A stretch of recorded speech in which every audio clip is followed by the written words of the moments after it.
ஒரு கணவன் மனைவியை பிரிந்திருப்பதும் மனைவி கணவனை பிரிந்திருப்பதும் அவங்க பர்சனல் விஷயம். அதுல நம்ம கருத்து சொல்ல நிறைய இல்லை. ஆனால் ஒரு தகப்பன் தன் குழந்தைகளை பிரிந்திருப்பதும் குழந்தைகள் தன் தகப்பனை வேண்டாம் என்று சொல்லி பிரிந்திருப்பதும் சாதாரணமான விஷயம் இல்லை. அது அந்த தகப்பனை பற்றி நமக்கு நிறைய தகவல்களை சொல்லக்கூடிய விஷயம். இன்றைக்கு முதல்வர் உங்க தலைவர் எங்க சட்டசபையில காணோம் அப்படின்னு எதிர்கட்சி தலைவர்கிட்ட கேட்டிருந்தா அது அரசியல். எங்க உங்க அப்பாவை காணோம் அப்படின்னு கேட்டது ரொம்ப தரம் தாழ்ந்த பர்சனல் விஷயம்.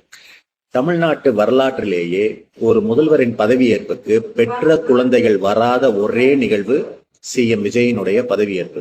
நாங்க கேட்கலாமா உங்க பிள்ளைங்க எங்கன்னு கேட்கலாமா? கேட்டா நல்லா இருக்குமா? இல்ல உங்க பிள்ளைங்க எங்க அப்பான்னு தேடுறாங்களே அதை பத்தி நாங்க பேசலாமா? நல்லா இருக்குமா?